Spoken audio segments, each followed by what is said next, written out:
అన్ని స్కూళ్ళల్లో English medium. ఇది జగన్ టైంలో తీసుకున్న నిర్ణయం.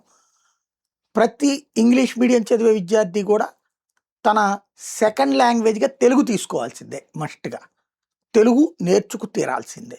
తద్వారా తెలుగు వాళ్ళకి అలవాటు ఉండేలాగా చేసుకొచ్చింది. కానీ దాని మీద చిమ్మారు విషయం మామూలుగా చిమ్మలేదు. తెలుగుకి అన్యాయం చేస్తున్నారు, తెలుగు రాష్ట్రంలో తెలుగు అయిపోతుంది, తెలుగు నాశనం చేసేస్తున్నారు అన్నటువంటి. ఇక్కడ ఎవరూ తక్కువ వాళ్ళేం కాదు. అంతకుముందు చంద్రబాబు టైంలో మంత్రి నారాయణ కార్పొరేషన్ స్కూల్స్ అన్నిట్లలో కూడా ఇంగ్లీష్ మీడియం అని పెట్టాడు, తెలుగు మీడియం రద్దు చేశాడు. అప్పుడు అసలు తెలుగుదేశం పార్టీ తెలుగు మిస్ చేసిందంటూ సాక్షిలో పొంకాను కథనాలు వైసీపీ మాట్లాడుకుంది.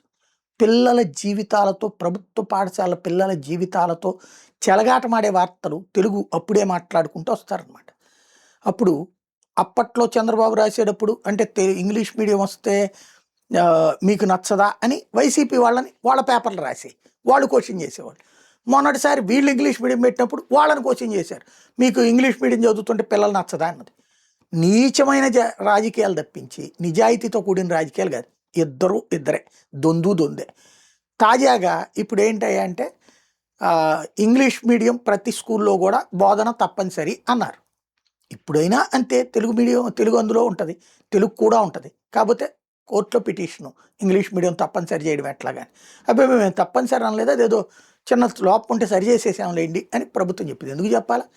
ఇంగ్లీష్ మీడియంలోనే చెప్తే ఏ మీడియం అడిగితే ఆ మీడియంలో పాఠం చెప్తాం, ఎనఫ్ అయిపోతుంది కదా. ఇప్పుడు మళ్ళీ కోర్టు మందలించింది, ఇంగ్లీష్ చదవకపోతే అట్లాగే ఇంగ్లీష్ నేర్చుకోకపోతే బతకలేరు అన్నటువంటి.